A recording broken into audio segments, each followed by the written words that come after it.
आज फिर तुम पर प्यार आया है। एपिसोड 6।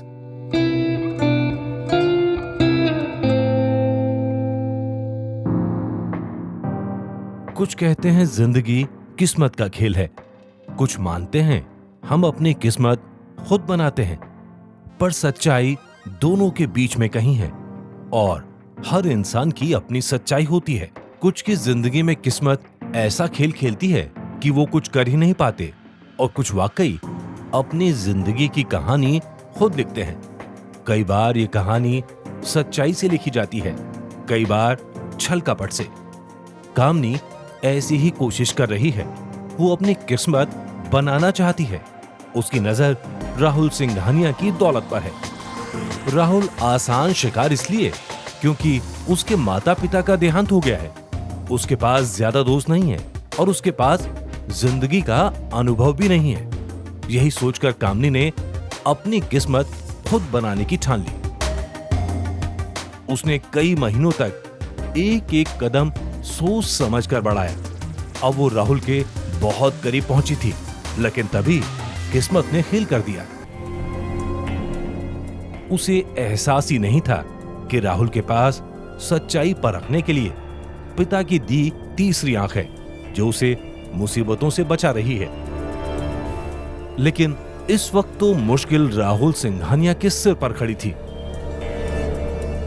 अरु के बयान देने और एफआईआर लिखवाने का सीधा मतलब होता राहुल सिंघानिया को जेल और बदनामी। लेकिन अरु के बयानों से ज्यादा चोट राहुल को कामनी ने पहुंचाई। राहुल का भरोसा टूट गया था, राहुल का दिल टूट गया था।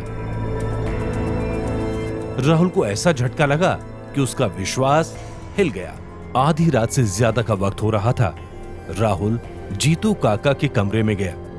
जीतू काका वो शख्स थे जिस पर राहुल आंख बंद कर भरोसा करता आया था। राहुल के खटखटाने पर जीतू काका ने दरवाजा खोला। काका, मैं बड़ी मुसीबत में फंसा हूं। राहुल के चेहरे पर परेशानी साफ नजर आ रही थी। जीतू काका भी बिस्तर से उठकर बैठ गए। फिर राहुल ने उन्हें पूरी कहानी बताई।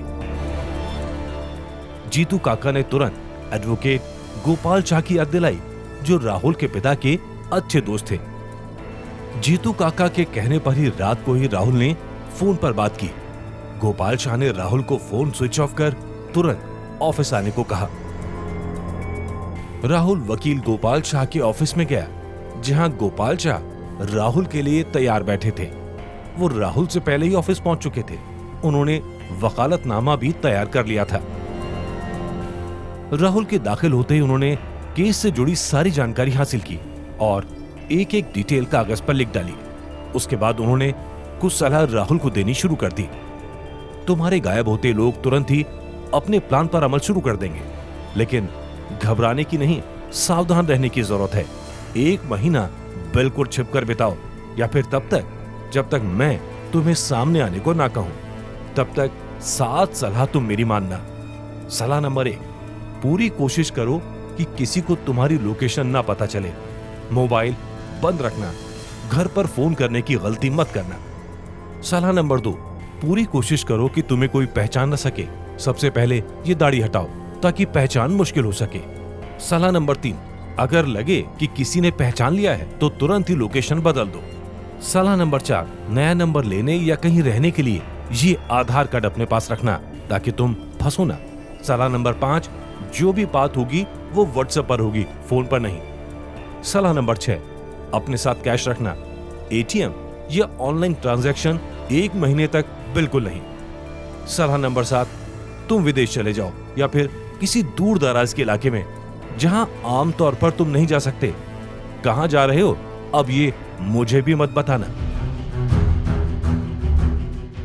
अब राहुल जानता था उसे क्या करना है। उसने वापस आकर जीतू काका को बताया कि वो कहीं दूर जा रहा है। जीतू काका ने सुझाव दिया राहुल को मनाली के अपने रिजॉर्ट में छिपकर वक्त बिताना चाहिए। राहुल घर आकर नहाया और शेव की। उसके बाद उसने 2 सूटकेस में कपड़े पैक किए, अच्छा सा कैश कंधे वाले बैग में रखा और निकल गया। इस सब में रात के 3 बज गए थे। राहुल चुपचाप घर से निकला और सड़क किनारे खड़ी टैक्सी को लेकर एयरपोर्ट की तरफ निकल गया। लेकिन वो एयरपोर्ट नहीं गया, बल्कि बाहर से ही ऑटो लेकर रेलवे स्टेशन की तरफ चला गया। उसे अंदाजा था मनाली के रिजॉर्ट में वो आराम से रह सकता है और हर चीज पर नजर भी रख सकता है। लेकिन स्टेशन पर आते ही उसे एहसास हो गया कि असली दुनिया है क्या। राहुल स्टेशन पहुंचा तो सबसे पहली चुनौती थी टिकट लेने की। रात के वक्त भी अच्छी खासी लाइन थी। अब तक जिंदगी में उसे इस तरह का काम कभी नहीं करना पड़ा था। मुंह में चांदी का चम्मच लेकर पैदा होने का मुहावरा उस पर ठीक बैठता है। जबकि उसके पिता ने अपना कारोबार फर्श से अर्श पर यानी जमीन से आसमान तक पहुंचाया था। उन्हें दुनिया का असली चेहरा भी मालूम था। राहुल ने अपने सूटकेस किनारे रखे और लाइन में लग गया। कुछ ही देर में उसे चंडीगढ़ तक की टिकट मिल गई। किस्मत से यह आखिरी टिकट थी। टिकट लेकर राहुल लौटा तो उसके दोनों सूटकेस गायब थे। कुछ देर इधर उधर चिल्लाया। राहुल कुछ देर चिल्लाया, इधर उधर देखा, लेकिन कोई सुराग नहीं मिला। पुलिस के पास शिकायत करने का विकल्प भी उसके पास नहीं था और लौटने का तो बिल्कुल भी नहीं।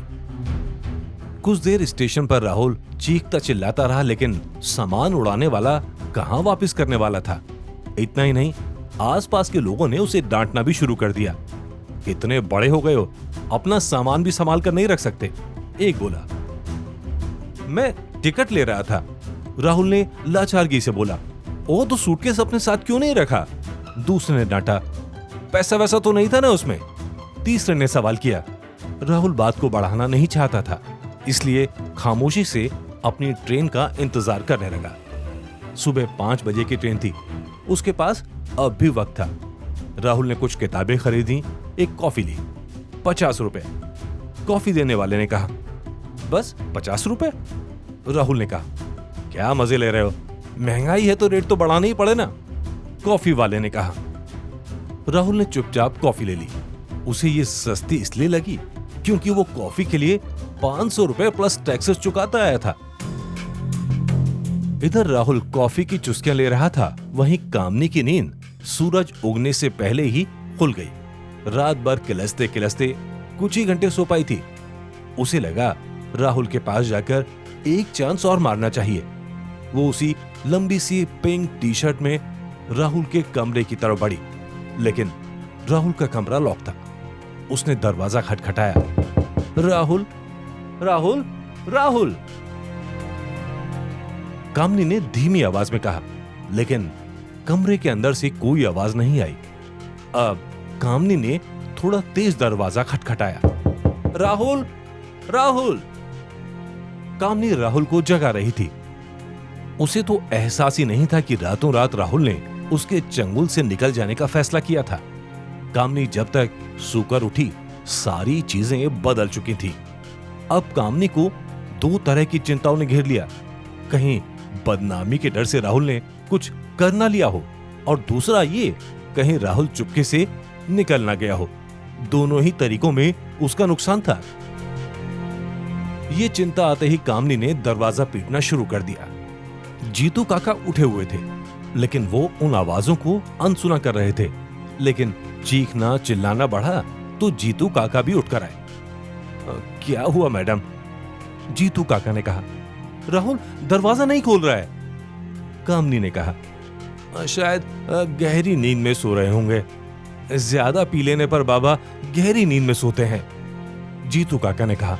नहीं, इतनी भी नहीं पी थी, मुझे चिंता हो रही है। कोई चाबी है आपके पास?